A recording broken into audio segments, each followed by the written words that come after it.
This is the Revved Up Sports Show with Bobby Chaffee. We do have this nice little format that we try to follow every week. We don't usually follow it. And Rodney Rodriguez. Entertainment. Tell me something. I need to know something other than what I'm seeing. Y'all ready? All right, here we go. Here's Bobby and Rodney.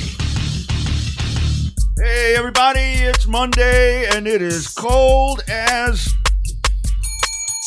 I guess not hell, because hell is not cold, but my goodness, it's chilly. It's just one of those damp days, man. It's just damp all day long, just moist.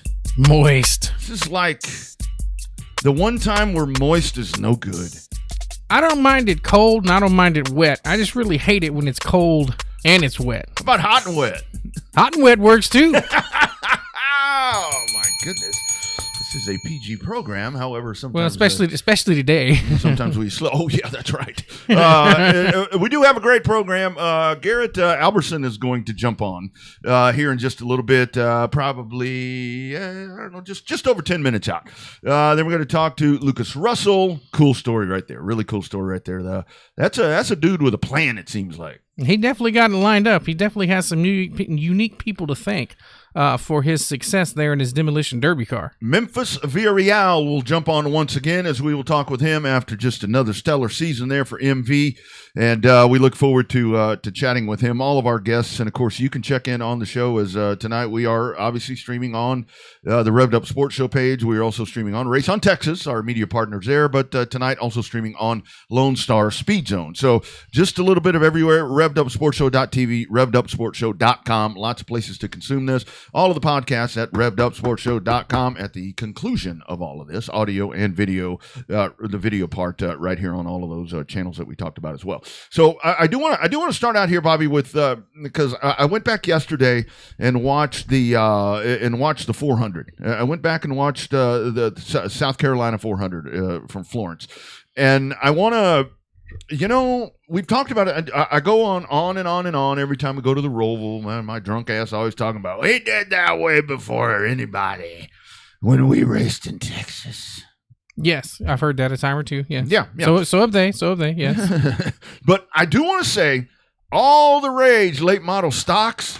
Man, remember Kyle? Limited late models, Marianne, Texas Super Racing Series. Man, God, we missed the boat again. We miss everything in Texas on pavement by about 20 or 30 years, it seems like. So how close are these late model stocks they have now to the old late models that ran in San Antonio? I don't know. I mean, because that's what I was never sure of when San Antonio closed, when you had the NASCAR late models. I never really dug into what the NASCAR late model rules were, more so on the front stub, because I know that's where the place, because you know, you could jack weight around and do all these different things, but I know the beauty of the limited late model and with a TSRS car was that you used a stock stub. Yeah, you used a Camaro front clip, basically. Right, yeah. Right. And the concept, and to me, honestly, the concept of that and a late model stock to me is just brilliant, because what you're doing is you modernize the car with the body, because that's the most obvious thing that people are going to see. Mm-hmm. But at the same time, you try to save that money, you know, underneath the body, and I got to tell you, to watch that race from the other night. I mean, to see that was a very balanced field of race cars in that race the other night. A lot of high end cars, a lot of up to date drivers with the who's who, if you will, of late model stock car racers. From all over the Southeast there. It's got a huge following, which is really good to see. And it's almost like I heard somebody talk about it the other day, that the Dale Jr. effect, and we've talked about the Dale Jr. effect, especially there at North Wilkesboro.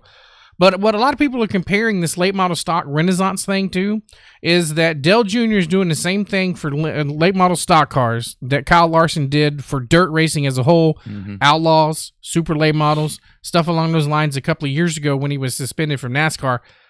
I can see some of the correlation, but really, the late model stock races are actually putting on better shows than these super late model races that are kind of the sister programs to it. Yeah, man, I totally agree. I think that these races are a lot better, and to see the cars, I mean, because you do see it, and we get back into the whole thing where we've talked about to so many different drivers in the past with supers and pros and all of that. I mean, it kind of like this car of next gen car, NASCAR car is, I mean, you got to drive this thing.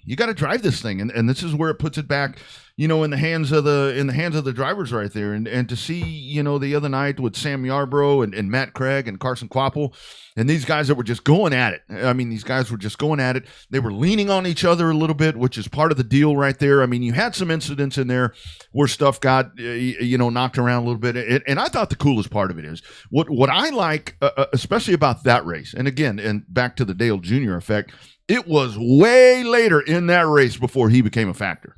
Well, I mean, but that's part of his experience in Cup, not using up all his equipment, right? He did the same thing at North Wilkesboro, waited and waited and waited, almost waited too long, and then, he didn't want to burn up his right rear, so he finally made some hay there. But talk about Florence, man, that's a tight, as big of a track as that is, that's a tight confines going in there, especially with no wall. Oh, man, I love that no wall thing, and that's near and dear to your heart at Central Texas Speedway. Central Texas Speedway, Mobile. I mean, I remember Pensacola when it didn't have one. I think that for all the love that San Antonio still has, with all of that. I mean, that place was a crusher. I mean, all that place. I mean, it was not forgiving at all. No, it provided great racing and everything, but man, you tore up a car there, and man, you're done for a little bit. I mean, because that place was just that rough. But I really like this late model stock thing. I think that it's something that if it's going to be held, and they're able to keep it. I mean, the Cars Tour now, the Cars Tour is expanding, and a lot. I think the expansion and the revelation of the Cars Tour is that Dale Jr. was a part of it, so now more people are discovering that, and I think that's taking the late model stocks over to another audience. And I just hope this is where, like when we talk about super late models and all that, hone this thing in. Don't let it get all out of control, because we see what happens with that. Well, we've seen what happened. We're going to see what happens with the super late model coming up in a couple of weeks at the Snowball Derby, as far as which envelopes will be pressed. That is for sure, with the announcement that Ricky Brooks is not going to be the tech man down there at the Derby this year. Some guys are really happy about that. Some people not so happy about that. I think it's going to really depend on which side of the fence you're on. If you're an envelope pusher, you're going to love it. If you're a normal average guy that likes to follow the rules, hell, you may not qualify for the race anyway. Same thing. Nobody ever wanted him there. Everybody was always mad at him. He was the worst guy of them all or whatever. Now he's gone. Everybody, oh my God, how are we going to do this without him?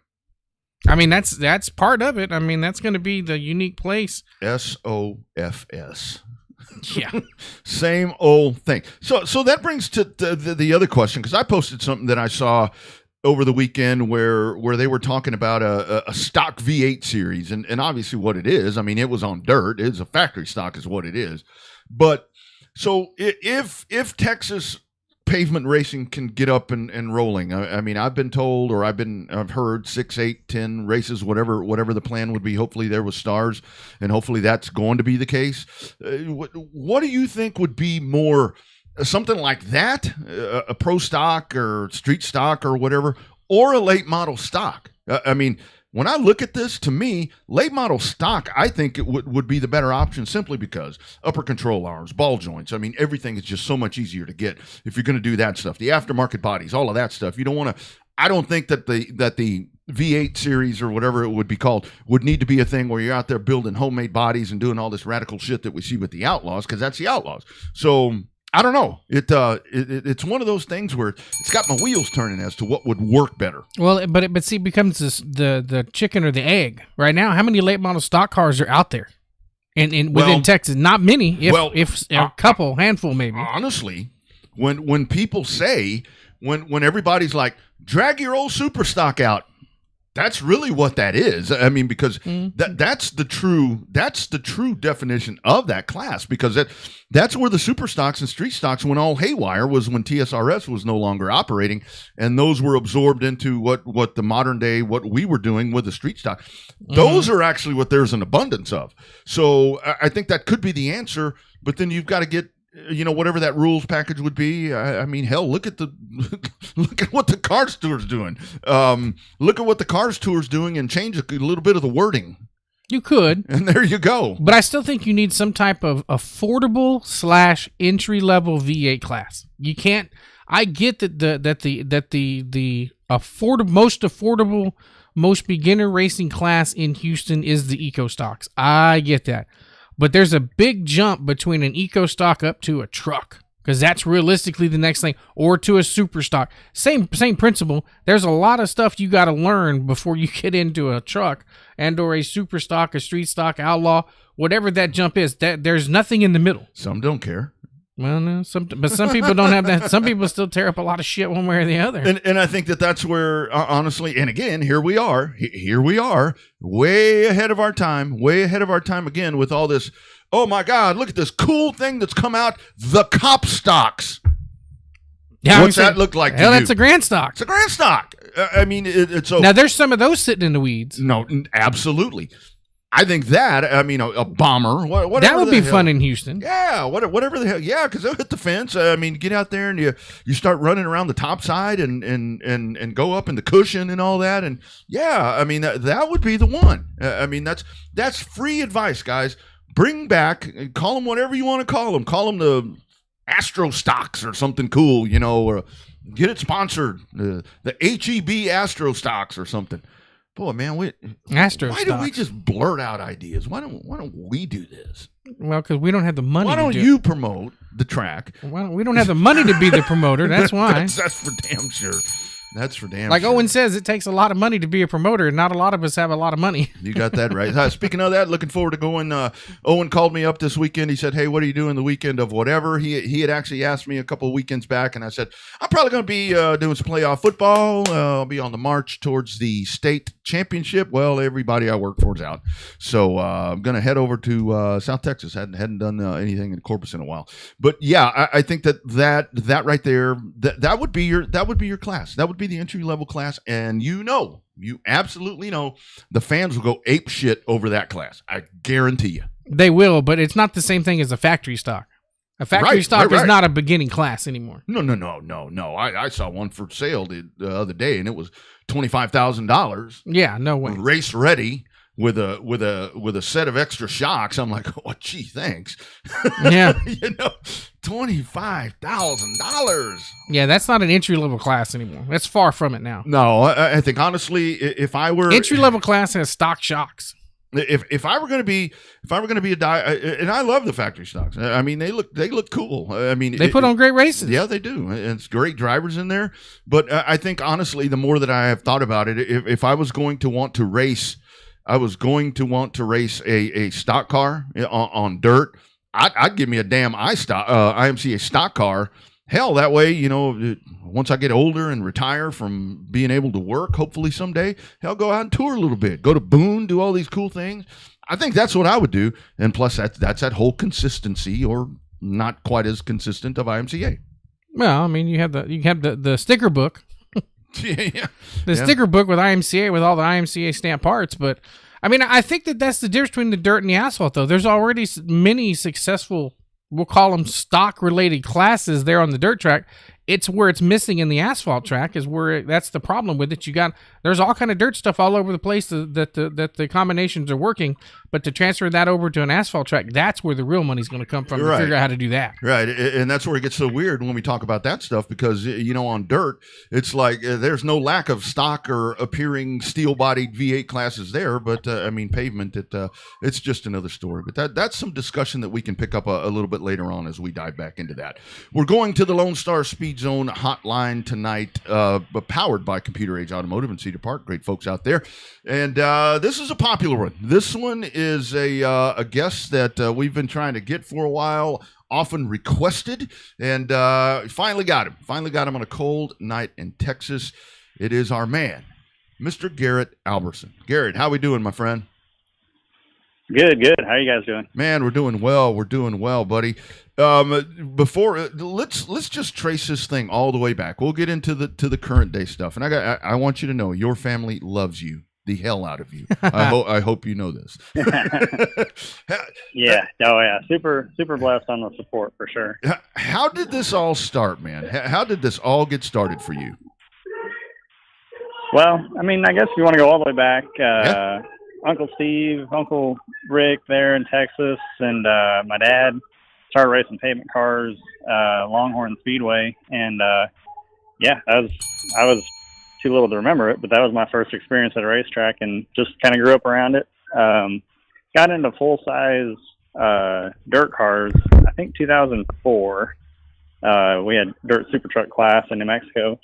Raced that for a few years, and then was super fortunate to start racing late models in Arizona, New Mexico area with Dave Dietz in about 2010. So that's kind of where it all started. Nice. So how is the racing different? Like you paid attention to, obviously you paid attention to Steve's racing here on the asphalt side too, and then when he transitioned to dirt versus the New Mexico stuff. Obviously states are close together. How different is the racing between what you see there at like Vado versus what you see when you get a chance to watch the races at Cotton Bowl? I mean, really, every dirt track's got its own kind of character to it. Really, the races that I've been to at Cotton Bowl really put on a good show. It seems like they got a good surface, gets really slick. Builds cushion sometimes. Vado's definitely got a top end facility. Royal Jones and the guys down there just done a really top notch job with it. And similar thing, really good surface, gets really slick, low abrasion. But yeah, every area's got its own characteristic, though, for sure. Yeah. So Garrett, I take a lot of pride in the fact that I ran an enduro race when I was 14 years old, and somebody mentioned to me and sent me a picture. You ran an enduro at 10. Is that correct? Do you anything you recall of any of that?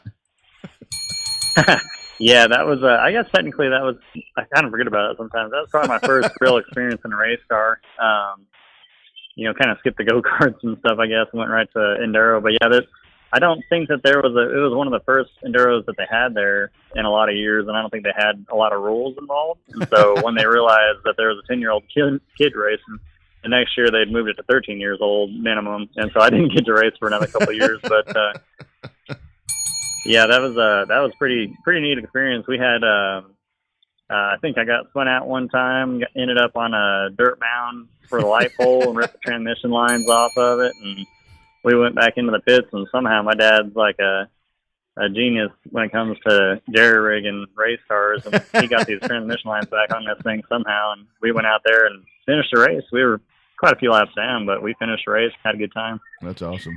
So you go from enduros and all of that to Lucas Oil. How do you make that transition there? We made it look really easy when you got a chance to win Rookie of the Year and stuff over there, but talk about that transition into that series, because that's diving into the deep end with some of them big old great white sharks.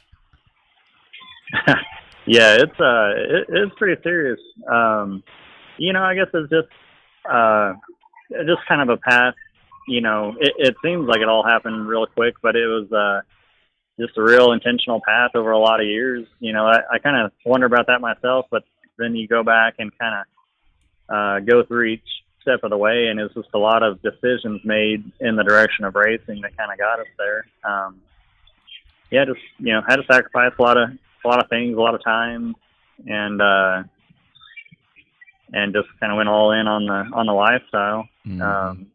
But yeah, it was certainly whenever we got to talking to Ronnie Stuckey this last December, who was the one trying to, get us pumped up to go do it. It was like, holy cow, we're really going to do this? This could be pretty big. And it still doesn't even really seem real until you're probably about April. You're like, wow, we're actually doing this. This is crazy. That is unbelievable. So in this whole progression to where you are right now, I was talking to Steve and he mentioned just a couple of, he mentioned Rick Hendrick, he mentioned Jack Roush. There've been kind of brushes with those folks. Talk about that when you're talking to those people. Man, that has to be something where you have to take a step back and say, man, I'm really in big time racing right now. Yeah, it was, right after I graduated high school, which I guess 2007, my goal was to end up in NASCAR, preferably as a driver. I was in way over my head, and like a friend of ours that Drew Beeson that I was staying with at the time, trying to get me in the door, basically just had a good way of summing it up. I hadn't paid my dues yet. I'd won some races as a teenager down there in New Mexico and thought I deserved to be in NASCAR, like every kid probably does. But got over there and got a reality check that I was just, immature, I think, and just wasn't really prepared for it, and not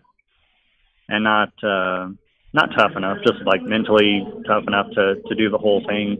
And but yeah, in the meantime, got to have an interview with some people there at Hendrick. Wow. For it was just going to be like a utility job there in the shop. Yeah. But I was a goofy kid and didn't dress the part and didn't get the job. And had a couple instances of getting my foot in the door, but just not really being ready. And at the time that kind of hurt. Those guys telling you that you're not ready to do this. You're not, you haven't done what you needed to do yet. And you're like, man, I feel like I did a good job so far. But in all honesty, it was, when I look back, it was the coolest thing that ever could have happened to me. And I, in a way, got to give a lot of credit to Drew for doing that. I don't know if he realizes that or not, because if I had stayed there and just figured out what it took to be in the NASCAR world, I don't think I would have ever gotten to drive a race car again, not in the capacity that I have. So I came home with my tail between my legs and ended up just a few months after that getting my first actual ride with a guy named Rex Porter down there in New Mexico, and ended up paying my dues over the years, I guess. No doubt, man. No doubt. And Garrett, talk about that. I mean, I think that's something now that young kids, because a lot of times with some of and it's just the way the world is right now. That happens to folks and they're like, okay, I quit. That's it. But I mean, you obviously took that and that really drove you. I mean, that really drove you to want to make yourself, to put yourself in that position or a better spot. I mean, man, that's admirable, dude. That I'm so proud to hear that story. Yeah. I don't know if there's like much inspiration or if I'm just not smart enough to stop or what. I'm not sure. But no, I never really saw myself doing much else when I was younger. I just had a serious passion for being around race cars, and when I finally got to drive them a little bit, that enduro, I guess really after the enduro, I got started playing, wasn't really online at the time, but sim racing on the computer. Yeah. There was a NASCAR 2003 series that Pirates and Sierra made. That was the coolest thing, I thought, and really it's a pretty realistic game for its time. And my dad always told me, well, I got so into it because it felt like there was something to be learned. And Dad always told me, it's nothing like a real race car. You're wasting your time. Went out and went to a truck school for that super truck class there in New Mexico, and got some laps in this truck, and it felt just like the game I'd been playing. Wow. And that's kind of really what got me, got my, drive and, abilities or whatever you want to call it.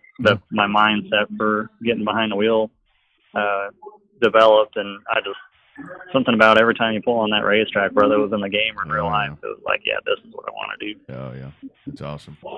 So, Garrett, some of this NASCAR stuff's kind of come full circle for you. You've had NASCAR teams and NASCAR drivers kind of come into the dirt world and try to work with you there. Talk about some of the experiences that way. That had to be kind of a surreal full circle moment for you. Yeah. It's been really cool. A couple times we had, while I was still driving for Dave Dietz there in New Mexico, Matt Crafton, I think it was right around the time they started getting prepared to do the dirt at Eldora for the truck series. Mm-hmm. And we had some contacts and friends there in New Mexico. I think J.R. Baxter, that was buddies with Crafton, and he had a modified that he was going to drive, and he got with us and saw if we had a late model that he could drive on the same weekend to get him some more laps. Mm-hmm. Mm-hmm. And came in there and got to have Matt Crafton as my teammate for a day. That was pretty cool. Oh man. Awesome. And then in the period that I was driving for Raymond Childress out there in Louisiana, they had become friends with Tyler Reddick through the dirt racing while Tyler was racing late models. And I think even lent him a car to use as a backup car one weekend when he had a bad weekend. Mm-hmm. And so one year they decided to let him come and race some of the big shows. And I was, I guess, kind of the primary driver for the team at the time. We raced 2 cars a lot.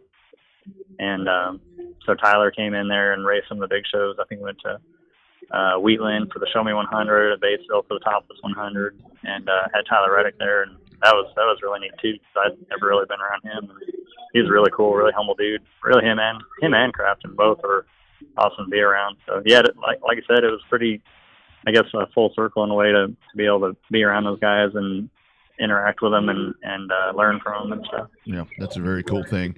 So, and I have to ask you, I mean, obviously Steve and I and Steve's crew, we go back many years. I mean, more years than I care to even. I mean, I remember them when they first started at Speedorama or Longhorn, whatever. Talk about those guys. I mean, the support that they have for you. And I mean, you guys do it right. I mean, your racing family, I mean, you guys, you do everything together. You hang out together. I mean, I know you're in another state, but I mean, it's just the passion. It seems like your family truly understands what this sport is all about. I mean, it's about having fun, winning if possible, and being around the people that make the sport great. And you guys really solidify all of that. Yeah, just super fortunate. You know, there's all sorts of different families in the sport, and different ways of looking at the race and the competition, the family time, and all that stuff. And I feel like I've got an excellent group that just checks all the right boxes. You know, like I said, we just have a great time. Super competitive, but understand that the overall experience, and then the way that you get to interact with the fans and the people around you means the most. And yeah, it's just really cool to have all the support of the family. Mm-hmm. Yeah, it's cool to see the local sponsors that you got too, like Browning Auto Parts and the guys that we know that sponsored our parts over the years. So that's cool to see it on your car. Speaking of your super late model dirt car, talk about jumping in the deep end over there, because you've been really competitive in throughout the 2022 season. Talk about the surreal moments of some of the bigger races. Like I saw you there at Eldora trying to make the dream, that $1 million race that was there. You were working on that deal. So talk about, obviously Davenport's been putting everybody to sleep with as good as he's been running, but you've had some good solid runs in that series so far. Yeah, it really has been humbling in a way. You know, I always kind of wondered how I would feel if I ever got to the position that I was hoping to get to. And in a way, I've actually feel more humbled and probably less, I don't know the right way to say it, but like, you know, less big on myself and kind of more in admiration of the people that I race against. You know, when you actually get to race against these guys night in and night out, they really are that good. You know, it's, I know growing up, when I first started racing late models, our cars were way, way out of date, and we didn't know what we were doing on the suspension and stuff, and just kind of winging it. And we'd get to racing against Billy Moyer or Jimmy Mars or something like that. Yeah. Well, let's put it this way: we were on the same track as them. I don't know if we were racing with them, but, and I'd get to thinking like, man, those guys' cars must just be perfect for them to go around that nice, you know, in all those conditions. But then you get to racing with these guys every week. And the biggest takeaway for me is that these guys really just are that good at driving these race cars. It's kind of weird to race against them every night, because I've kind of become fans of pretty much all of them just because of how talented they are. You know. Yeah, absolutely. Yeah. I mean, the respect, I mean, for those guys, I mean, just those names. So was there a moment as all this is happening where you beat one of these guys, I mean, for the first time, and you really sit back and you're like, holy shit, I just beat insert name. You know, is it was there a time that happened to you, Garrett? Well, for sure, that Votto race, winning that Wild West Shootout race. Yeah. Well, winning the race was really cool. It was a little bit circumstantial, even though we were close enough to take advantage of the situation. You know, the way it fell out, we were running third on the last lap and winning the race in the last corner. But so that was just a big confidence booster for the simple fact that I finally got it done. I'd been racing Wild West shootouts for 12 years at this point, and finally won one of the races. That was, to me, probably the biggest full circle deal of the whole thing. That was really special. But I don't know. I've had a few different times. It's kind of weird for me, I suppose. I'm an odd racer. I think that I don't have just a ton of like self-confidence, like natural, like born in self-confidence. Sure. My confidence comes from like experiencing me actually getting these things done one thing at a time. Mm-hmm. And there's just been a lot of moments like, you know, out qualifying a really stacked group or something. One time I had like Brandon Shepard and Scott Bloomquist in it, and you're like, man, I actually can outrun these guys sometimes. And then, yeah, just a lot of little scenarios like that. But one that I like this year that there's been a lot of people just over the years, just the way it's fell out, that I've been fortunate enough to race against and then compete with, you know, actual like wheel to wheel. Yeah. And Davenport was one that I had very, very rarely actually just outclassed in any situation. Yeah. And I actually got to pass him for the lead and win a heat race there in Tri-County, North Carolina, a couple months ago. That was pretty cool. Ooh. That is one of his home tracks too. No doubt. Yeah. Man, that's awesome. So Garrett, I got a question for you in regards to B main. Some of the races that I've got to watch you with is sometimes the way the cookie falls is that you end up in a B main. But the thing that I've noticed, when you end up in a B main, you may not win it, but you'll finish first or second in B main. But when it comes to that A main, from the back, like a rocket ship to the front. And the flip side question is that while it is a B main and you want to qualify through the heats and stuff like that, how much more do you gain by actually running the B main, which is going to be closer to what the main event track's going to be like? At least that's what it seems like to me. Yeah, no, I definitely think like when it comes to how competitive the group of guys that we run with night in and night out, and the good local and regional guys, the tracks that we run at, there's almost no substitute for just time on the track, especially on the night that you're racing. So there's no doubt that running B mains is super stressful.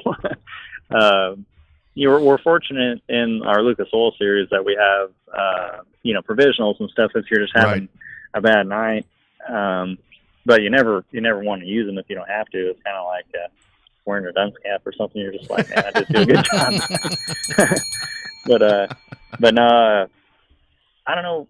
There's something I gotta keep learning how to channel. But for some reason, when I get put in those B main scenarios, I seem to kind of come to life a little bit. Mm-hmm. And if I can just figure out how to channel that always in the A main or in the heat race and everything, and I think I'm learning. But something about like growing up, I raced BMX bikes when I was young. That was kind of the first thing we really did as kids. And there's only 8 spots on the gate when you're racing BMX. And when I was in a certain age group, there's enough kids where you could miss the main if you didn't run your heat right or your moto. Mm-hmm. And I wasn't terribly competitive when it came to the winning, but if I missed the main, I was bummed out. For some reason, just being a part of the show, if I could just be in the show, that was like, for some reason, that meant a lot to me. Yeah. And so I don't know, it's like part of me that I think is kind of always come through a little bit. Yeah, could be that B main where you know that if you don't get through it, you're done, and you don't want to be done. I mean that it may just be as simple as that, kind of that mindset. So obviously coming off the great year this year, Garrett. Let's talk about next year. I mean goals in place. I mean I don't know. I know a lot of folks with goals and all of that. They do them early and so forth. What's on the horizon for you? And is there anything outside of Lucas Oil that we might get to see you be a part of? Well, for sure. Right now we're looking at doing the Lucas Oil Series again, we got a lot of great sponsors coming back to go with us again this season. And as long as we have a few things kind of work out in that way, that's kind of our plan. That's what we're looking at. And for sure, I'd say that we would hit some more of the slow series races, that have the midweek stuff. That kind of, when it fits right, it adds a lot to just track time. And they put up some good money here and there to just keep yourself rolling. And it's kind of a low pressure situation to go run without having to worry about points, I suppose, to where you can maybe learn a little bit more about your car. Yeah. But for sure, I'd say on the goal end of it, for sure, when we started this year, Lucas Oil Rookie of the Year title was the goal. It seemed far-fetched, honestly, when we started, because there was a really strong group of guys that we were racing against. When we were first talking about it, they were making it not to poke fun or anything, but the series guys were kind of making it sound like it was just going to be like me and one other guy, Spencer Hughes. That was going to be a really strong challenge no matter what. Spencer's an excellent racer. And I was like, man, I think that's doable, and then we show up to Speed Weeks and there's 5 of us. It's like, holy cow, what have we got ourselves into? But that was the goal. And, no matter whether we did it or not, we just wanted to make sure that we gave it our best shot every night. Yeah. And we were fortunate, and, we ended up winning that rookie deal. So that kind of took up a lot of your mental focus, I'd say, on the year. Yeah. And really what I'm hoping to do this year is just go all out a little bit more for the wins. Like that would be, that's going to be my goal. I'm going to write it down, is to win. I'm going to try to do everything I can to win a couple of the shows, because I think our team, where we're at and what we've learned, I feel like we're capable of it. So that's kind of where I'm going to start the year at on the goals anyways. There you go. That's always a good place to start when you want to go that far deep. But the question I've got is obviously from your Uncle Steve, the camaraderie part of racing, whether it be a bone stock car or a super late model or something like that, at least at our level, he's always been the first one to promote the camaraderie between the racers and the team. Sure, you get cutting on the racetrack and it's all out business, but off the racetrack, it's about having a good time, about having a party. What is it like at the Lucas Oil level? Is it because so much money's involved, everybody's just cutthroat all the time? Is there a really good camaraderie between the drivers? Talk about that with a big money series with a lot of money on the line. Yeah, that part's certainly a balance. I think the times have changed a little bit. Whenever I was crewing for Earl Pearson, and he gets to telling stories about the races, in the 80s and 90s and stuff, it really did sound like they went for a party and ended up having a race kind of situation. I don't know if it's the money. I mean, it seemed like they had good money to win back then too, but we just got so much money tied up in our cars and our engines and our haulers and our help, that it does seem like it's pretty business minded in general, but it's still that same group of guys that likes to cut up and have a good time. And of course, it is cool getting to see the crew guys kind of all mingle together, and it seems like there's a little bit of like the national guys almost try to like make sure that the national guys have like a little edge over everyone. I don't know if that makes sense or not, but yeah, everyone just kind of helps keep each other in the loop to a degree to where we can help each other stay in the money, if that makes sense, or we're still at the top, the leading edge. Yeah, for sure. Lastly, man, talk about all the folks that make it happen. I mean, sponsors, crew guys, the folks back here. I mean, I know the contingent of folks you have back here. I mean, it just that's a hell of a crew right there in and of itself. Talk about everybody that makes it happen for you, brother. Yeah, I've got, just super blessed. I've got so many people, really from the start to now, all the car owners I've ever raced for. I wouldn't have ever got here without every single one of them, putting in their time and money and effort and thought. And, it all means a lot to me. Right now our team, Roberts Motorsports, is, my wife. She puts in a huge effort every week. And then, we got, Jason and, Justin are our full-time crew guys. And, they just work their butts off every night. That's my backbone right there. That's how everything takes place. And then, we just got a great group of sponsors. We got, Sea Valley Transportation. We got, Bill Stein Shocks. Have been a big part of our information gain and our, learning curve. Black Diamond Chassis, our cars, I feel like are, sharp as anybody's. It's always a learning curve, but I feel like our cars are very capable. We got Romer Machine there in Davenport, Iowa. We got Bill's Sport Shop and Nutrient Ag, Starved Rock Wood Products, Done Right TV. Let's see, we got Fast Shaft. The good thing is you got a lot of them. It's just super blessed and really humbled to have people that want to be a part of it. It's pretty incredible. Day Motorsports there in Texas has been supporter there. It's been really cool. And I'm sure I'm missing some. Oh, but, no, it's all good. It is all good. We just got just a ton of great people, and they all mean the world to us. Just everybody that's stepped up and put in time or effort or money to get behind us is just it all means the world. Because just a goofy kid like me from New Mexico getting to do this, who would have thought?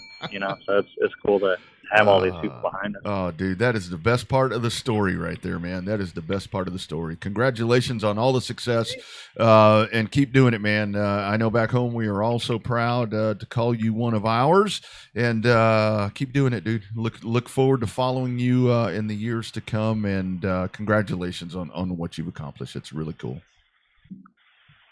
Yeah, appreciate it a bunch. It's just a neat experience. It's been a cool journey so far, and hopefully we're just getting started. That's right. Living the dream.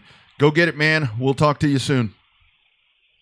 Yep, appreciate you guys. You got it, man. Take care.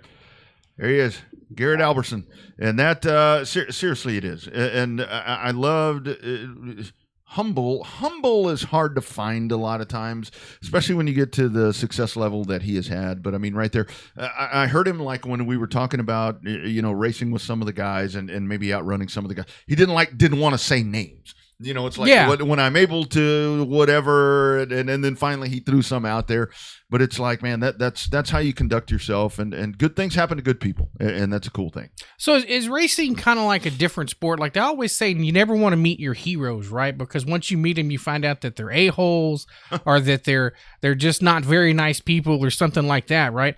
I found racing to be completely different. Like when I got a chance to finally be on the racetrack, and I had people helping me out like Steve Sims and you and Terry's Body Shop Bunch and the guy Tommy Gorell and the people that I grew up watching when I was a kid, right? Those guys were now helping on my car, and I thought it was the coolest thing to make that transition from, being somebody that watched them race to have them have a hand in my car, whether it be helping me change a tire, helping me dust off the car, whatever the case may be. I felt like that was the coolest transition to meet those guys, to go from knowing who they were to knowing who they are. Yeah. That's a huge transition, and I think that's the transition that Garrett's making now, racing his heroes as he was growing up. And I got to tell you, I mean, honestly, for me, I mean, even here towards the tail end of, I mean, I don't know if I'll drive again. I mean, I don't know what's going to happen with any of that. But the night in Edna, I mean, to get to spend, that amount of time with Howard and with Lawrence and just talking racing, and they were treating me like like one of them. And I mean, here's these two guys with all these wins and just legendary Texas figures, and they just like rolled me right in there. And I mean, to me, that was a huge deal. And I think that's the thing that he's feeling there, because it is. I mean, at a bigger scale, I mean, he's dealing with, Howard Willis and Lawrence Miklicek and these guys that, like you said, you grow up and you watch these guys. And I mean, it's the same thing with this show. I mean, when we're dialing up Freddie Fryer and Slick Yeomans and John Kelly, and we're talking to all these people, I mean, that's something right there that, and racing is very much different. Because I mean, I can say it even with the NASCAR guys. I mean, they were, my perspective changed when it came to NASCAR drivers when I got to be a little more involved. Because it's like, oh, I don't like so-and-so. Then I meet him, not in the heat of battle. And I meet this guy, and he's like super cool. And it's like, well, maybe I don't dislike. Maybe I don't dislike him as much as I thought. Yeah. So it's definitely a different sport, and it's one, like I love what he talked about there. That whole story right there. I mean, that's a story about chasing your dream, being humbled, getting opportunities, and that right there, that really personifies what it takes to be really good in this sport. Great conversation right there with Garrett Alberson as he checks in with us on the Lone Star Speed Zone hotline. Coming up, you don't want to miss this one. We got a cool one coming up. We're going to talk to Lucas Russell.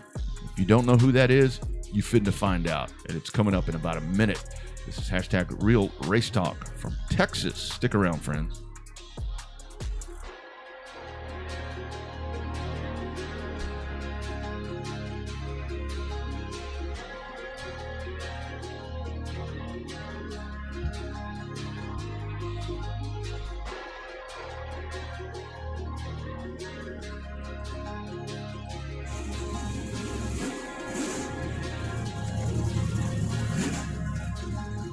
About the latest and greatest technology being built around the DFW area? Generation Race Cars and JL Racing, located in Springtown, Texas, are now offering top-of-the-line, state-of-the-art Southern Sport mods and limited modifieds. Generation Race Cars and JL Racing can provide new cars, turnkey, complete bodies, shock revalving, and chassis updates, along with providing trackside setup guidance and a whole lot more. If you're looking at competing at a whole new level, call 817-528-2947 and ask for Justin today. You can contact them through the JL Racing Facebook page to learn more about Generation Race Cars. You put a ton of effort into your race program. Now take it to victory lane with GRC. Hey everybody, Rodney Rodriguez for CRS Suspension. Are you ready to take your racing program into victory lane? Well, if you are, then it's time to call CRS Suspension, the industry leader in handling technology. CRS now solely owned by winning iStock and late model racer Jeffrey Abbey, whose knowledge can do big things for your oval track success. Give CRS Suspension and Fabrication a call today at 325-330-0647 and learn how you can get the shocks and technical guidance that will put you into the winner's circle. You either have CRS shocks under your car or you get outrun by those who do. Choose to win and call CRS Suspension today and follow them on Facebook at CRS Suspension Fabrication.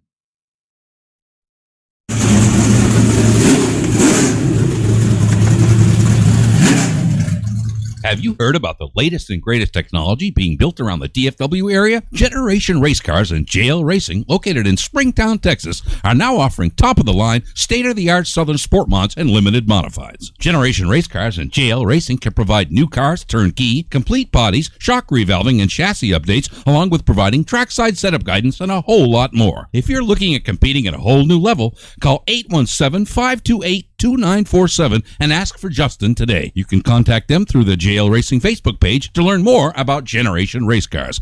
You put a ton of effort into your race program. Now take it to victory lane with GRC. Hey friends, Rodney Rodriguez for your neighborhood auto repair and service shop in Cedar Park and Central Texas. It's Computer Age Automotive. Does not matter, domestic, foreign, hybrid, whatever it is, your auto repair and service. Mr. Gilbert Simmental and his great staff there at Computer Age Automotive, they will be the answer to whatever your problem may be. They've been doing it for 35 years, so that tells you something right there. Check engine light diagnostic, computer reprogramming, computer flashing, computer calibration. Doesn't matter, even the diagnostic stuff. Body control systems, engine control systems, power and battery systems. They have the answer for you. ASE certified mechanics. You drive a diesel, they can take care of that for you as well. It's Computer Age Automotive, the Simmentals. Great folks. Hey, they're racing folks, so you know that they can get stuff done. Been doing it for 35 years and still going strong in good old Cedar Park, Texas. It's computerageautomotive.com. Tell them you heard about it right here on the Revved Up Sports Show and Revved Up ATX. I come and go like a rah. They don't want the to be going on. I'm coming back with the money in the bag. The rubies in my lap, yeah, I'm running for the cash. I come and go like a rah. Putting in the work like I'm way behind.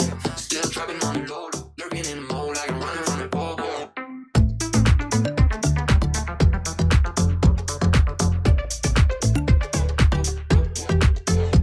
In Kansas at Blizzard Bash 2022. You're pretty jacked up, aren't you? Yeah, believe it. Believe it, because you got the big check. I don't know where you're going to cash it. And you got a trophy as tall as you. No, taller, actually. Hey, who do you want to thank on this? All the hot moms that drove me to do this. Hold on. Look in the camera and say that again. Who do you want to thank? All the hot moms that drove. There it is right there. Back on the Revved Up Sports Show, going back to the hotline. You just saw it right there.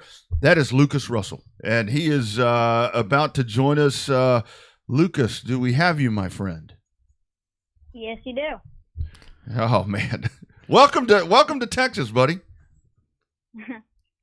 So Lucas, when we heard you make the statement there in the Victory Lane interview with the demo derby deal, and you thanked all the hot moms, the first thing I thought about is, despite your age, we had to get you on the show to talk more about your racing, because that's an ambitious goal, right? To come in and thank all the hot moms that got you where you are. So you're the pride of Mound Valley, Kansas. About 400 people. Tell us a little bit about yourself. How old are you and what school grades you're in? 12 and 7. So in terms of so you were running a demo derby at 12. Tell us about that, because that seems kind of odd and weird that a 12-year-old was running a demo derby. Tell us about how you got into that and your experience with that. Well, the way I got into it is my brother and my stepdad. They've been doing it for a while, and I wanted to do it. So Lucas, how is it with that? I mean, do you remember the first time that you were actually in one of these demo derbies and you get the heck knocked out of you for the first time? I mean, do you recall what that felt like? And did you ever think, I'm not sure that I really want to be doing this? No, I went head to head with somebody and full tracked them, and I got knocked out of me really hard. I love it. And he was laughing and told me to get back up. That's awesome. So talk about demo. So demo derby, that's your stuff. How many demo derbies have you been in? I've only been in 2. And you won the big one there in Kansas. What did you end up doing with that big check? Did you try to take it through the bank window and try to get that thing cashed? Yeah, they said that they wouldn't take it, though. I hate it when that happens. And we're going to play the clip one more time, Lucas, for folks that may be checking in. So you're probably going to hear yourself here. So we're going to play it one more time, because this right here, this is the real deal. So here we go. This is Lucas right here. Believe it, because you got the big check. I don't know where you're going to cash it. And you got a trophy as tall as you. No, taller, actually. Hey, who do you want to thank on this? All the hot moms that drove me to do this. Hold on. Look in the camera and say that again. Who do you want to thank? All the hot moms that drove. So Lucas, what? And I mean, I got to tell you, I am much older than you, but I love that. Where is the idea of the hot moms and all that come from? Well, it's something that me and my brother and my stepdad, we all joke about. We all have T-shirts made of them, and we wear them to every derby we go to. That's outstanding. So when you have all that adrenaline and you're pumping, and the announcer is trying to interview you, and you're talking about the trophy that's taller than you, other than thinking about the hot moms, what else is going through your mind right there? That's got to be a mix of emotions. That's got to be a unique feeling for you. Yeah. I couldn't really believe it at that point. I didn't think it was real. Felt like a dream. Yeah, I bet it was. So what are your goals? I mean, are you looking to do some dirt track racing, or what are your plans? I mean, I remember as a kid, probably your age. You're 12. Yeah, you're 12. I remember as a kid being your age, I would go watch the demo derby, not so much to be a part of it, but So what are your goals? I mean, do you plan to do some dirt track racing, or what's going on in that brilliant mind of yours? Yeah, I do plan on doing some dirt track racing. I want to race B-mobs. Nice. So what's the transition like for that? Are you going to keep your demo derby car? Do you have to get a new one each time before you go into the B-mods running up there in Kansas? I don't know.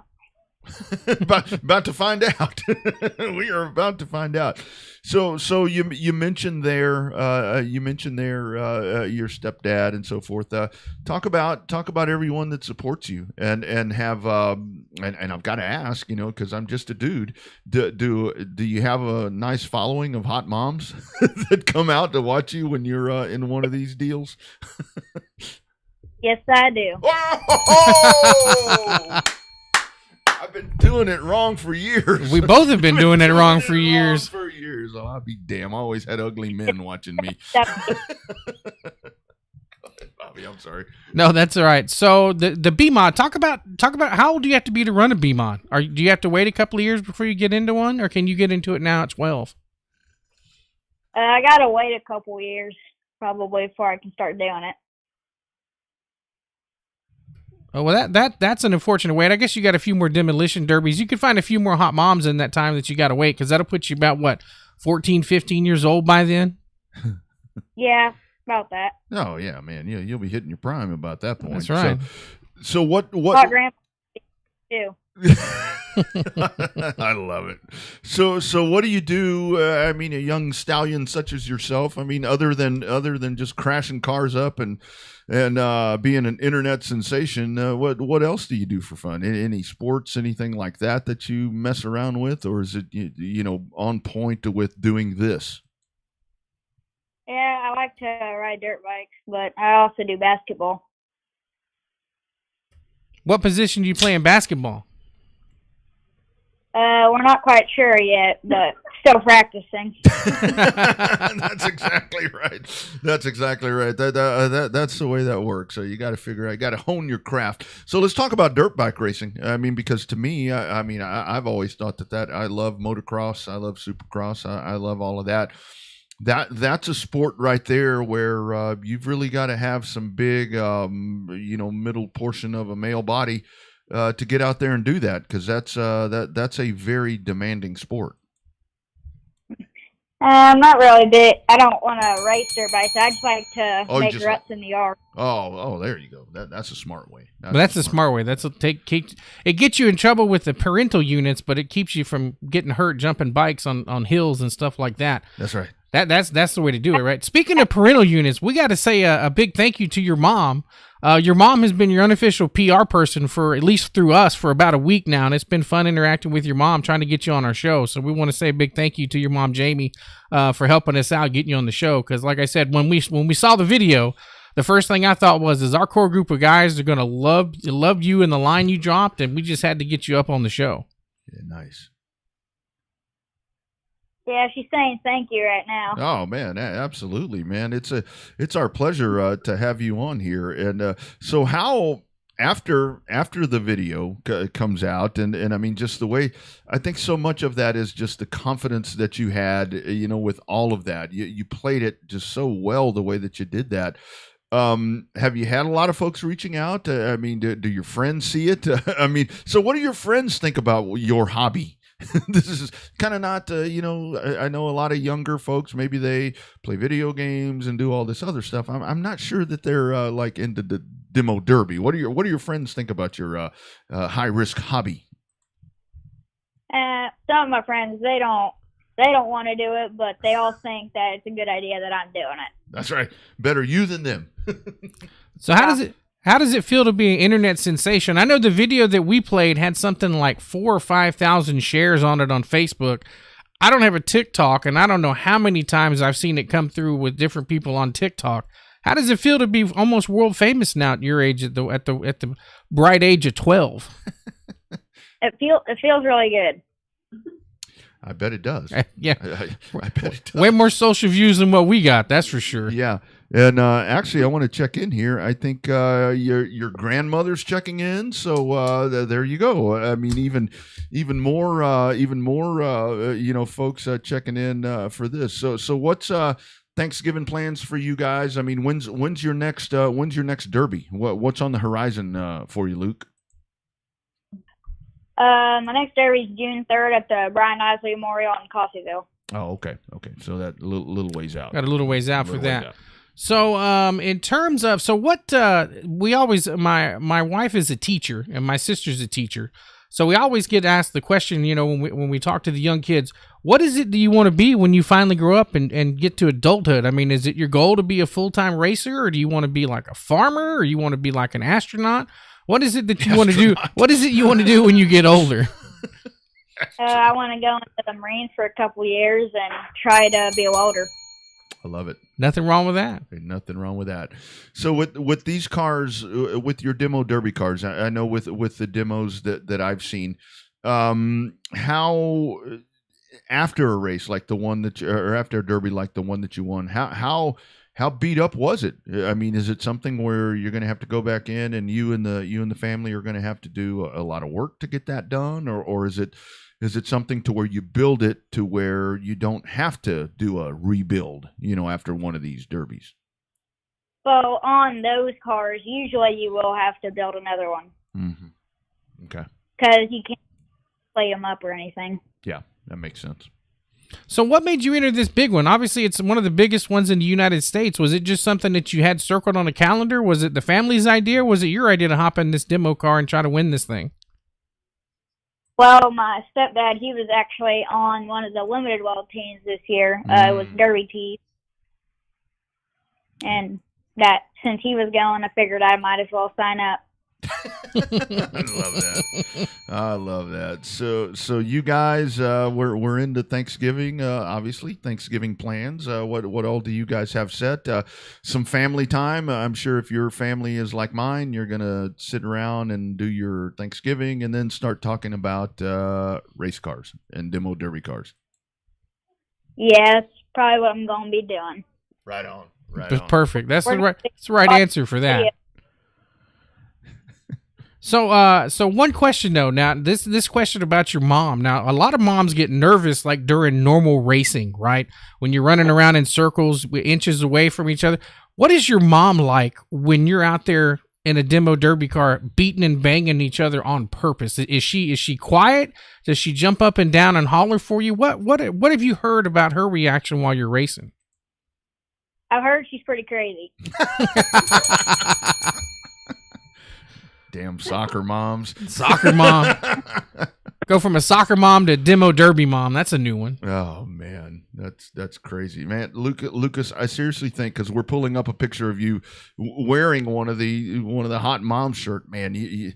Man, it's perfect. We got to find you somebody and market those things. I think you're sitting on a gold mine right there, my friend. Because that. So how do we get our hands on one of those? Where are those? My mom's best friend Kim Moon makes them. Is that right? With Rule Route 2. I love it. Nice. I love it. Got to get them custom made. Put your name on the front, right, and then a little bit lower, and then it said, Lucas Russell loves hot moms. Like, that's the perfect way to make that shirt. I bet you'd sell a bunch of them at the next demo derby. I bet it would. Yeah. We were joking around, they're going to start putting those on hoodies. I think you should. Yeah. I absolutely think you should. Lucas, I think at some point here in the next couple of weeks or something, I want to get you on the phone again, and I want you to do a soundbite for our show where you can say, "Hi, I'm Lucas Winters. I love hot moms, and I'm listening to the Revved Up Sports Show." I think that would be awesome. Yeah, I think that'd be cool too. Absolutely. We'll work on that. Congratulations, my friend. Man, I love your attitude. Just keep doing what you're doing. Love on that family, and I hope that Thanksgiving is super great for you guys. Thank you. You bet. Take care, my friend. Take care. You bet. There he is. Lucas Russell, 1 in a million, right there. You, and it's like, and good job by you to find that, because it's. I don't know how I found it. It just popped up, and I was like, "This kid is gold, right?" It's like we gotta try to find a way. Luckily, I was able to find a post on the original video where his mom chimed in and said, "Yeah, that's my son." And luckily, she actually responded to my Facebook message. Unlike some people, when you just get a random message from a stranger, unlike most women, yeah, where they just ignore you, and you're like, "Well, who is this? Who is this weirdo?" But luckily, his mom Jamie was able to respond to the message, and we've been working on getting the still set up for about a week.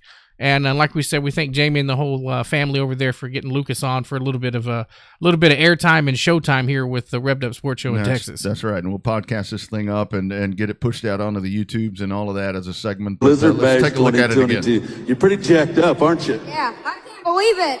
Believe it, because you got the big check.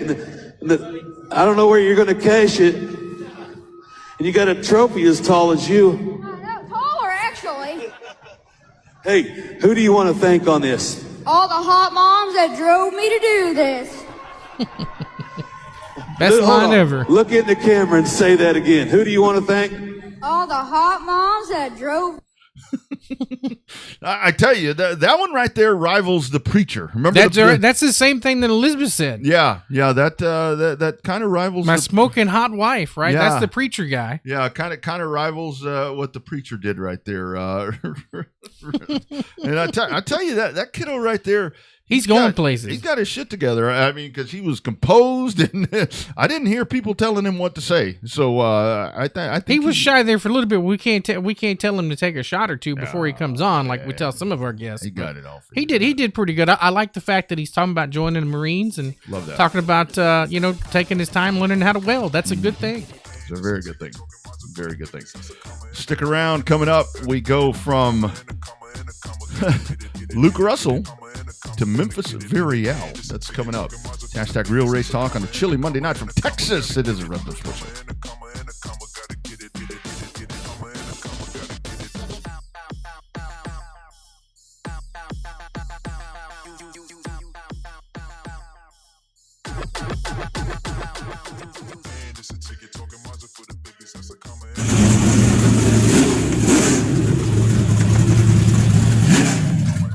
Have you heard about the latest and greatest technology being built around the DFW area? Generation Race Cars and JL Racing, located in Springtown, Texas, are now offering top-of-the-line, state-of-the-art Southern Sport mods and limited modifieds. Generation Race Cars and JL Racing can provide new cars, turnkey, complete bodies, shock revalving, and chassis updates, along with providing trackside setup guidance and a whole lot more. If you're looking at competing at a whole new level, call 817-528-2947 and ask for Justin today. You can contact them through the JL Racing Facebook page to learn more about Generation Race Cars. You put a ton of effort into your race program. Now take it to victory lane with GRC. Hi, this is Tom McKay with Audiovisual Consultations. Scientific data proves it. Size does matter. The bigger and wider your television is, the better. Football season is here, and the time is now to get your entire audio-video experience tuned up and ready. New flat screens, projection video, Dolby True HD surround, all the goodies at great prices and followed up with great service. So call us at 255-8678. That's 255-8678 or on the web at avconsultations.com.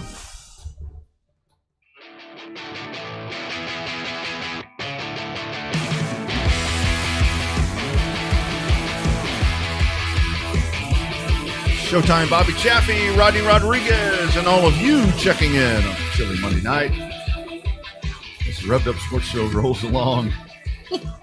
Garrett Alberson, Luke Russell. What a tandem.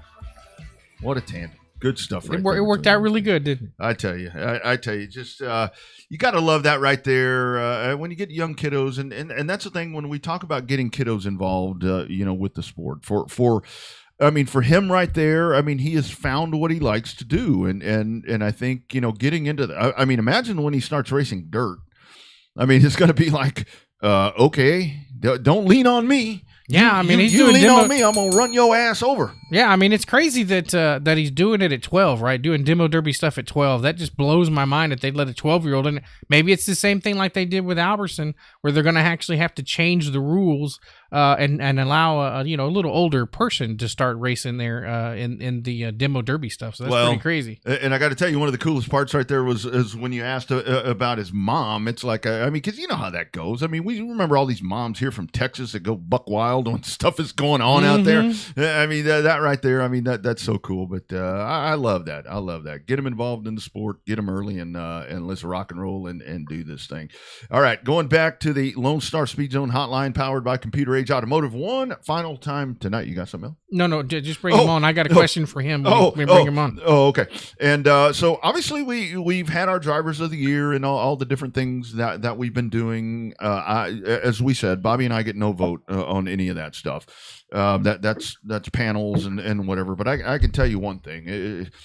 This is a guy. I so admire what this dude does behind the wheel. Because he's so damn good on pavement, on dirt, and just kind of wanted to get him on and button up the season. Just after another great year, it is our man. We go out Corpus Christi way, and it is not the way you all people say it. You guys say Memphis Villarreal. I'm gonna say it right. It's Memphis Villarreal. How we doing, my man?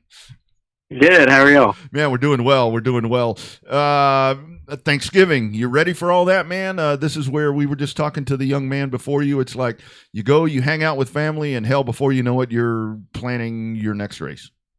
Yeah. No, we plan a race this coming up weekend there in Corpus. So nice. Ready to get Thanksgiving over with. Absolutely. So the question we got for you is: do you love hot moms too?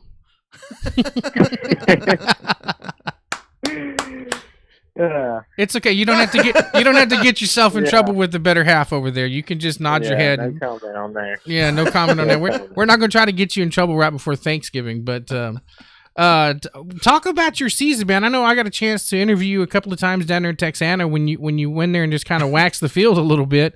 It seems like you were doing that a couple of times at multiple racetracks on multiple surfaces. But talk about your 2022 season. It seemed I know you didn't win. You never win as much as you want to win. We all know that. We all feel that. Yeah. But 2022 still seemed like it was a relatively good year for you. Yeah, no, it was a really good year. Wish we would have raced a little bit more, I'd say, on both sides. But I was kind of busy working on. Uh-oh. May have lost him. Let's see if we connect with him. He's still connected. The beauty of what we do here with live stuff. So we'll try him here in just a second. So, there he is right there. You see the graphic that we have pulled up to where that's just pretty much Memphis in a nutshell right there. With his factory stock. And then back over, in one of those fast pro modified. So there he is. But all right, we got you back. There we man. go. Go ahead, man. Sorry about that. Yeah. Oh yeah, no. Wish we would have raced a little bit more. I feel like we got one taken away from us at Mobile. We maybe could have won in the truck, but that's how it goes. So, yep. Just wish we would have raced more. Yep. And I failed to mention, actually, this interview presented by 317 Awards, speaking of Corpus Christi and Texana and so forth. So let's talk about over on the dirt track side. With those factory stocks, when you get to jump in those, that's a loaded field, and you get guys that travel over, that come south or whatever. Your thoughts on that when you get out there and get to rub elbows with some of those top-notch factory stock guys, and hell, half the time you're beating them anyway. Oh yeah, no, it's a ton of fun because as much as I've raced dirt, I'm still learning. I feel like, and I didn't grow up doing it, like I always say. So every time I get to race these good guys, I feel like I learn a ton. And it's tough to beat them for sure. It's just, I always tell everybody, I have to work twice as hard, maybe 5 times as hard on my stuff to make it go fast, just to make up for the experience, So I know it's a ton of fun. It gives me a bunch of, I'd say, like, experience and knowledge racing everything else, because I mean those guys they're good, they're top notch. So definitely really difficult. Yep. So Memphis has, in terms of the factory stocks, has it kind of leveled out some? Before you saw just one or two guys that you knew when they showed up that was going to just take off and try to win all the money and take the big races. It seems like now, even at a local level, like a race ranch level and at a Texana level, there's now 4 or 5 guys that you can pencil in to win a main event any given night now. Oh yeah, no, there's a bunch of good guys. There's at least 6-7 cars that can win the race whenever you show up. So you definitely got to be on it and be on top of your equipment. And that's the biggest thing I try to focus on, is just staying on top of the car. And man, there's some really good drivers behind the wheel of those cars, and it makes it tough for sure. Absolutely. And then over on the asphalt side, I mean, whether it be in a modified or a truck or whatever the case is right there, I mean, it's so, and that's one of the things that I most admire that I was talking about right there, to where I watch you on dirt and I see you doing what you're doing there, and then you get on pavement, and you on pavement, dude, you are so freaking smooth, man. It is like, I mean, it's like flawless. It's like perfection. I mean, you hit every mark, and I mean, always in car control. Just talk about that difference, man. That is so badass. The way that it's flawless when you jump from one to another. Yeah, though it's difficult. It's just, I've just paid attention to a lot of the best people. You know, like every time I get to see video of, say, some like Ty Majeski, especially. Back when I was younger, me and him, we used to get on iRacing all the time. So I definitely learned a lot from him. That's kind of where I've tried to be, you know, perfect. If you watch an in-car camera from him, it looks like a dang robot. So that's always just as smooth as possible, and most momentum you could carry in any race car. It's the main thing. So just watching and learning, it's crazy. Just trying to, you know, not mimic, but do it your own way. But you just got to definitely know how to take care of your equipment. And that's the biggest thing I try to do over, especially at Mobile. That track is so abrasive on tires, just means so smooth, and it's tough. It's more of a mental thing than anything, I think. Yeah. So how much do you gain from the iRacing? I mean, does it help? It seems like the iRacing, when we talk to some people, they're like, yes, it's perfect. I learn everything from it. Other times you're like, I just do it for fun. Where do you fall in the middle of that iRacing simulation kind of stuff to help you out with your local program? Oh, yeah. I haven't done it in quite a long time, but no, definitely gave me a little bit of what to expect on the dirt tracks, you know, and stuff, mostly. I've ran a ton of laps around Pensacola, and I still can't figure out that place in real life. So, no, it's pretty good. It, you know, helps you learn how to race and stuff. It definitely gets you out there. Well, you are not the only one, my friend. We talk to a lot of folks that say, "Man, I racing on Pensacola, and then I get there and I just can't get it." So will you be at Pensacola here in a couple of weeks or next week, or are you going to be a part of the Derby? 10 days. Man, I hope you are. Are you going to be at the Derby this year? I wish I was going to be in something there. I have no plans as of now, so that sucks. But how the cookie crumbles sometimes. Mm-hmm. So I do want to ask you, because I got to tell you, because on the other show, on the Dirty Air show, I was talking. Your buddy was on last Thursday, and I got to tell you, dude, you have coined a certain Alabama racer with a name that he has taken and run with it. And I was talking, I was talking with him kind of in private the other day, and he's like, "Man, I'm so grateful for that." Talk about that, dude. That man, you did it. It's like right there. That's one of those NASCAR moments where you call this dude a local hero, and boom, here he is, the pride of Mobile. Yeah, that's it. But no, that was a pretty funny deal. I was pretty upset when that happened or whatnot. But oh well, you know, it's part of racing. And man, maybe I shouldn't have even said that. But oh well, you know. Oh, he's glad you did. He's glad you did. He's glad you did, I think. Oh yeah, no, that was a good old deal. But I still have a lot of respect for him and his guys. So no big deal. It's always the things you say in the heat of the moment. You're like, I shouldn't have said that. But sometimes it actually works out. Even though Rodney and I just sit here and yap a lot, every once in a while we'll come up with a good nickname for somebody. That's something we have to come up with. We got to come up with a good nickname for you. with as smooth as you are and as many races as you win, we got to come up with something for you. So have your better half send us some nicknames over on Facebook so we can try to call you something if you pull into Victory Lane there at the race ranch in a couple of weeks. Yeah, no, I definitely have a lot, but I don't think there's anything you can say with a microphone. You know? That's quite a bit of people. So. Yeah. Well, that's why I kind of with Max, I just kind of referred to, because people have no idea over there what it means when I say el mero mero. They're like they don't know what that means. They don't know what mero means. Talk about him, Memphis. He wins that Pro Late Model Championship. I'll tell you that's another dude I'm so proud of for his accomplishments, man. What a good dude that you're in the fold with right there. Yeah, no, he's given me awesome opportunities, not to only drive the cars, but to work on them. You know, the truck stuff, that's mostly been one of the things we work on and stuff for him. So me and JD help him out a lot doing that. We set up the trucks and stuff. So definitely a ton of fun. He's helped me learn a lot and, you know, give me the control and ability to work on the cars. So I feel like we were pretty good with the drivers that he had in them. And Max has been really good, you know, that the late model was on kill, or all the cars really were on kill this year for him. He wanted multiple cars, and he's just a wheel man. He gets it done. Yeah, he does. Sure does.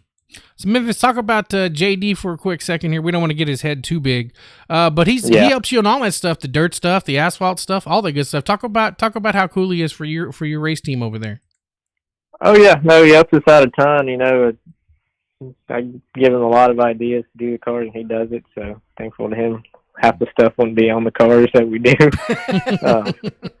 He works his ass off, but he's a real good dude, and he helps us out a ton. Yeah, no doubt about it. So take early looks at 2023. I know you've got Corpus to go yet, but what are your thoughts with that? I mean, hopefully we get to see you in Mobile, and obviously I hope that you get to go a lot of other places in Mobile. But what's on the agenda for you and the family and the group coming up as we start previewing the next season? Yeah, actually we got some pretty good, exciting news. Hopefully we could announce here pretty soon within these next few months. Nice. We're almost finished with that. So hopefully all goes well and we get to close up a deal and announce something maybe on the show. Right on. Right here, my man. So yeah. Right here. Anytime. I'm pretty excited. I don't know what the plans are for Mobile next year, but hopefully we get to race some races over with Max, and hopefully in the modified or the truck. Or even a late model, but we'll see what he has planned for us for sure, and gonna definitely try to keep on dirt racing as much as possible. So, heck yeah, no doubt. That'll be the plan. Yes, sir. So, what are your big plans with if you win that big race down there in Corpus? What are you gonna do something spectacular in Victory Lane, like propose or something? Oh shit! No. Oh my god. That's a rude question to ask, but no, I'm kidding with you. No, is that worse than the hot mom question? Yeah. No, I'm loaded with horrible questions tonight. I'm just kidding. No, I'm just kidding. You can get my girlfriend more ideas. Yeah. No. So, no. Hopefully we can win that race.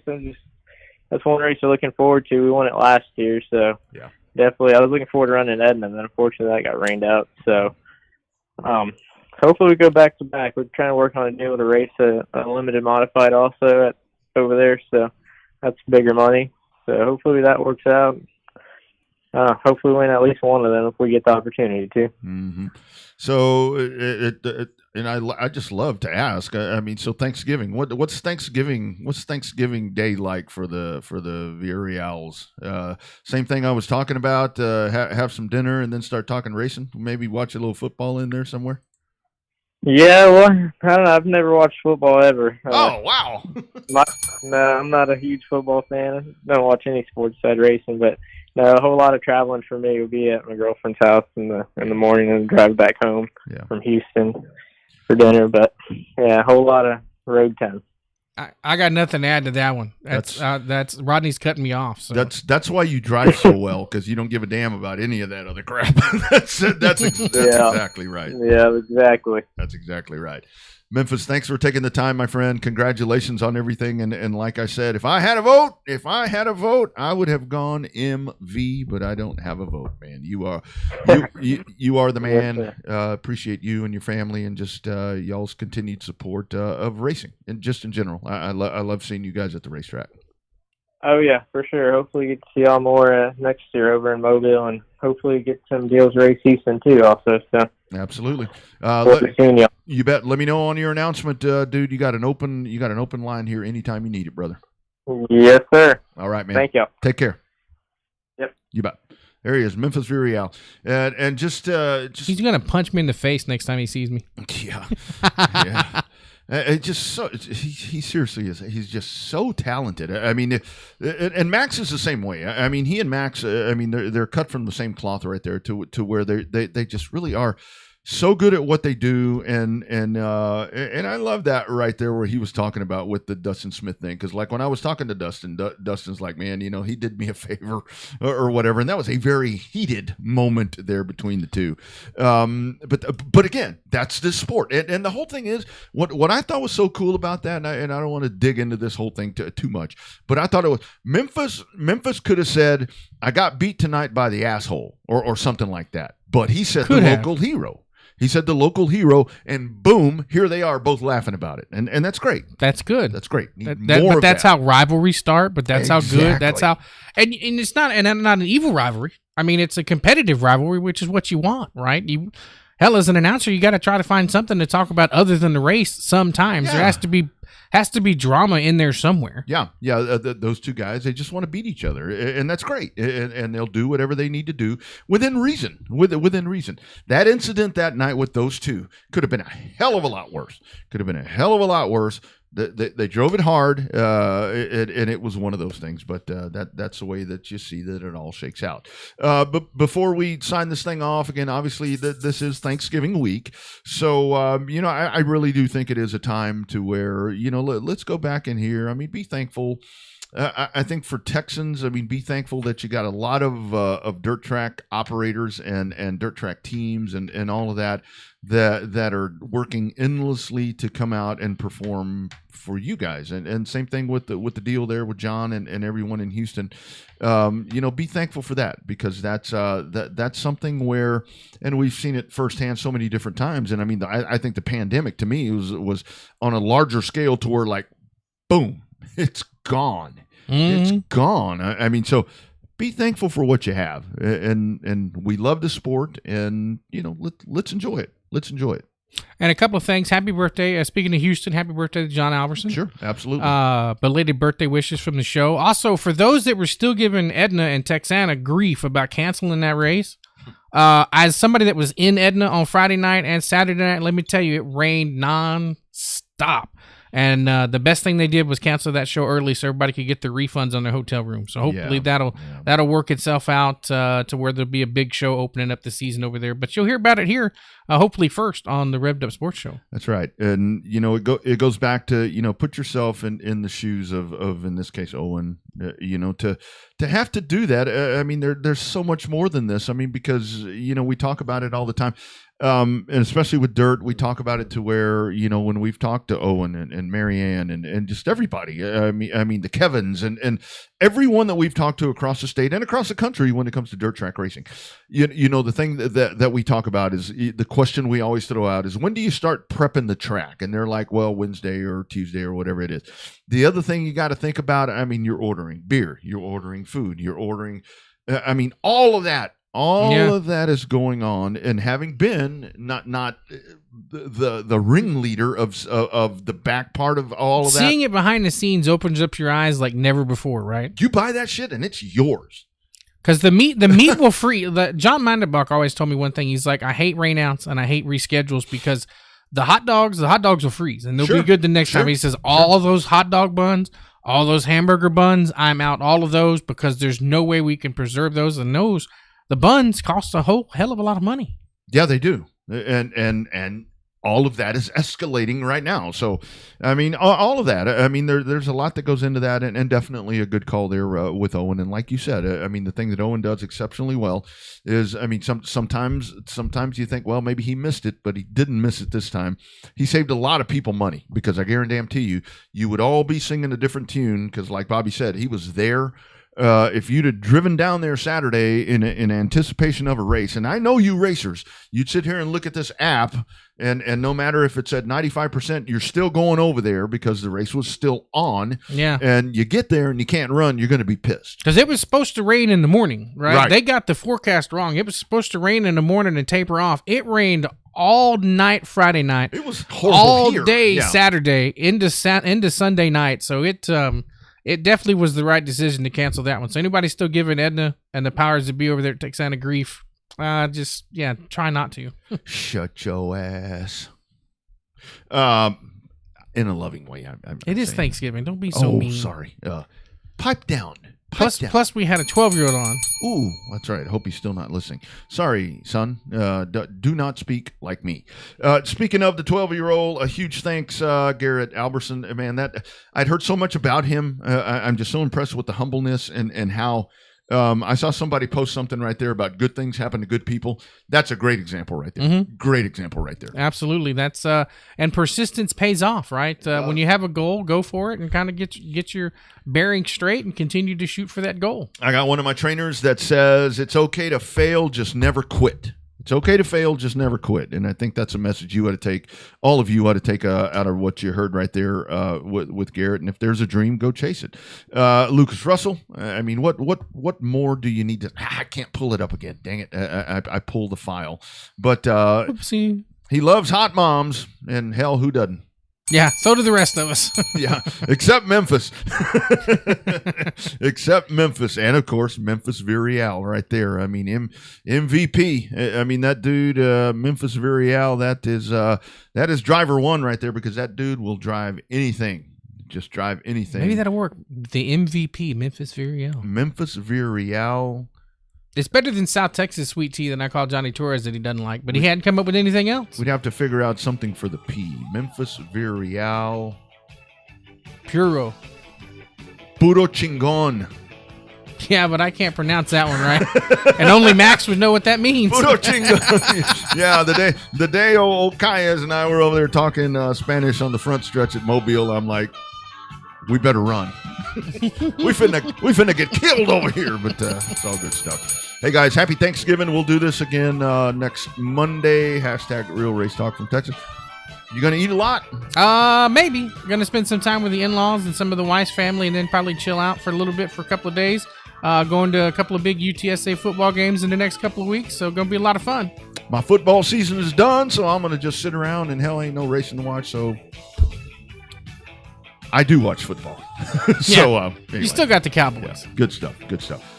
You guys be well. Enjoy your Thanksgiving, and we will see you Monday. # Real Race Talk from Texas.